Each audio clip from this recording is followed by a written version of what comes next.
Bonjour à tous, ravi de vous retrouver sur canalturf.com pour évoquer les réunions de ce vendredi 29 avril. Nous évoquerons notamment le Quintet. Il aura pour cadre l'hippodrome de Rouen-Montcanchy, une épreuve qui était initialement programmée sur l'hippodrome de Vincennes. Nous évoquerons donc cette compétition, quelques autres courses également sur l'hippodrome de Rouen-Montcanchy, avant de nous pencher sur la Réunion 2 à Avenches, puisque j'ai pu m'entretenir avec Marc-André Beauvais, qui aura plusieurs bonnes chances.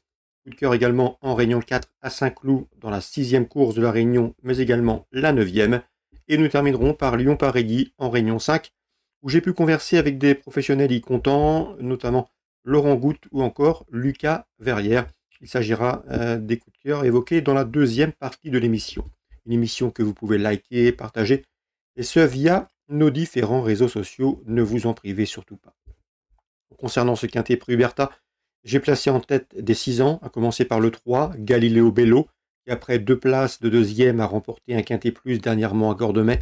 Il devrait pouvoir répéter, il est au mieux et doué. Le 11, Gently de Muse est un bon cheval, c'est ce que m'avait indiqué d'ailleurs son propriétaire Yannick Desmet. Lors de ses 7 dernières prestations, le cheval a signé 5 succès, il affiche désormais 10 victoires en 26 courses courues, malgré son rendement de distance, sa chance est prépondérante. Le 8, Fogo Pico, a prouvé qu'il fallait compter avec lui à ce niveau, une victoire, 2 places, en autant de quintet couru. Même s'il reste sur des sorties discrètes, il trouve ici l'occasion de refaire parler de lui. Attention, c'est un bon cheval. Le 8, Fogo Pico, à reprendre.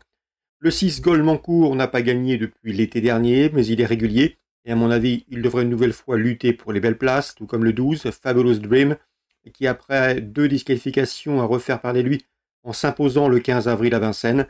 Ce jour-là, il a longtemps patienté, trouvé le jour pour finir et terminer très vite.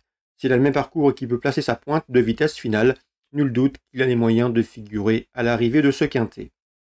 Le 7, c'est Endo Dazif, qui vient de prouver sa forme en s'imposant à Pontchâteau. Cette fois-ci, il y aura les 6 ans sur sa route. Je le vois davantage pour un accessite. Le 16, Diego Ducanter est toujours un gambe à l'âge de 9 ans. En atteste ses dernières prestations lors de ses 5 derniers parcours. Il a toujours conclu parmi les 5 premiers. Je terminerai avec le numéro 1, Gassman Dessa, un cheval qui avait couru au niveau groupe 1, le prix Albert Viel en début de carrière. C'est vrai qu'il compte 5 échecs en autant de sorties dans les quintets, mais attention, il sera pieds nus, et ce pour la première fois de l'année. C'était un paramètre qu'il faut prendre en considération. Attention à lui, c'est un bel outsider.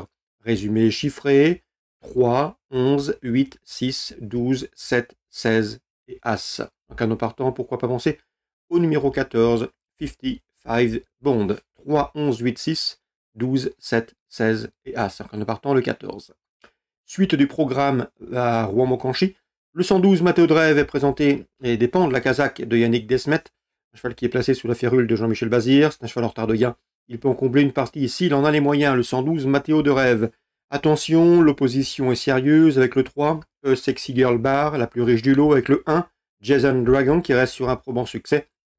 Dans cette épreuve, j'ai pu également converser dernièrement avec Nico Danens, qui aime beaucoup le numéro 9, Last Winner, qui sait finir vite, à la faveur d'un parcours caché. Concernant le 13, Falcon Jet, Pavel Tamsin nous l'avait recommandé lors de ses derniers succès, notamment des succès à Bellecote, à plus de 10 contre 1.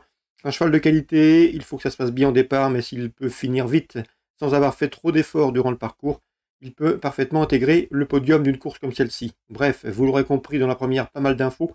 Pourquoi pas tenter des trios ou des multis avec le 12, le 3, le 1, le 9 et éventuellement le 13. Dans la 4e, le prix Louis Forcinal, j'aime beaucoup le 10, Hirondelle du Rib. C'est vrai qu'elle évoluera ferrée ici, mais c'est une championne. Elle avait remporté le prix du président de la République l'an dernier. Également a pris la 3e place du prix des Centaures cette année. L'opposition est à sa portée.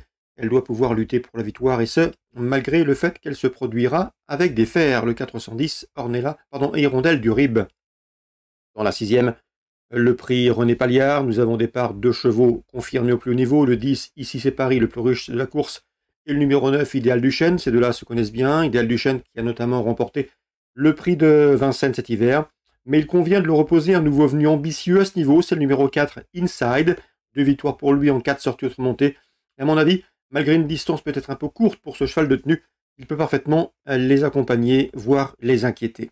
Si dans l'ordre du programme, la 6e course, 4, 9 et 10. On passe maintenant à Avenches en Réunion 2. Sachez que Marc-André aura plusieurs bonnes chances. J'essaierai de vous mettre Son interview disponible sur notre site. Concernant 401 Impact de Colmine, c'est un cheval de tout premier plan qui devrait courir prochainement à Vichy avec de bonnes chances. Un cheval qui a montré sa qualité en s'imposant cet hiver à Vincennes. Il n'a pas vraiment de défaut, il est complet, il sait attendre, il est pratique, il peut aller de l'avant.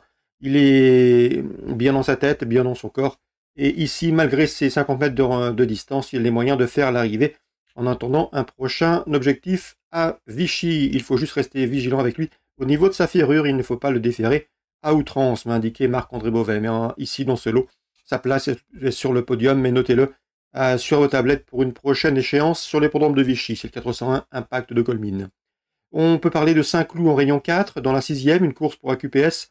Je vous avais indiqué dernièrement le 601 Esther d'Atom. La jument a gagné très facilement à Saint-Cloud, c'était fin mars, sur le tracé proposé. Elle dominait ce jour-là plusieurs de ses rivales du jour. Elle devrait pouvoir confirmer Alain Coetil. L'estime et la jument lui le rend bien. C'est une première chance ici. Une candidate au succès, elle devrait pouvoir s'imposer aux amateurs de jeux simples. Le 601 Esther d'Atom. Concernant l'opposition, on prend les mêmes avec le 5 à la tienne, et numéro 2. Olé, 3e et 4e de l'épreuve référence du 29 mars. Dans la 9e, il y a une pouliche que j'aime beaucoup, qui vient de très bien courir pour ses débuts dans les handicaps. C'est le 904 Iska, qui a fini 6e dernièrement pour sa rentrée à Chantilly. C'est une rentrée, elle va afficher des progrès ce jour sur cette prestation. Elle passe de 12 à 1400 mètres, mais vu le style de sa dernière victoire où elle a fini très vite, je pense que l'allongement de la distance va nettement l'avantager. Donc dans ces conditions, elle peut parfaitement s'imposer dans ce handicap pour pouliche de 3 ans. Le 904 Iska, mon coup de cœur du jour à Saint-Cloud. On peut parler également de Lyon-Paris, c'est la réunion 5, puisque Saint-Cloud c'est la réunion 4, c'est ça. Eh bien, dans la deuxième, le 206, c'est Hugo Duchâtelet s'élancera avec la confiance de Laurent Goutte. Le cheval reste sur une victoire facile autre montée. C'est un cheval qui n'aime pas trop les virages, un petit peu désavantagé dans les tournants. Mais c'est un cheval qui devrait pouvoir confirmer. Laurent Goutte qui entraîne dans le sud-est est très confiant. Il effectue le déplacement à Lyon-Paris, plus de 4 heures de trajet, avec la ferme intention de voir son protégé jouer la victoire. D'après lui, la mission est possible. On peut lui poser le numéro 10, Good Girl Marceau, qui vient de s'imposer dans la discipline, autre montée également. C'était sur l'hippodrome du Croisé-la-Roche. 206, 210, Laurent Goutte très confiant. Avec le 6, Hugo Duchâtelet, il faut que ça se passe bien dans les virages. Concernant la 3e, Jonathan Coq m'avait parlé en bien du 304, Iri du Goutier. D'après lui, c'est une jument qui a des gains à prendre au cours du printemps. Il faut donc la suivre. Et dans l'épreuve avec Lucas Verrière, c'est sans doute la 6e. Vous vérifierez son numéro. Le 603, qui est Gringo du Noyer. Lucas Verrière, son pilote, fils de l'entraîneur Jean-Louis Verrière, m'indiquait que le cheval était bien. C'est un cheval qui apprécie tout particulièrement les parcours de vitesse. 2000 mètres départ lancé, c'est son sport. Ici, le cheval doit pouvoir jouer les premières places. Donc Lucas Verrière confiant avec Gringo du Noyer. Voilà pour les informations recueillies pour vous pour ce programme du vendredi 29 avril. Bonjour à tous, rendez-vous désormais demain pour une nouvelle émission.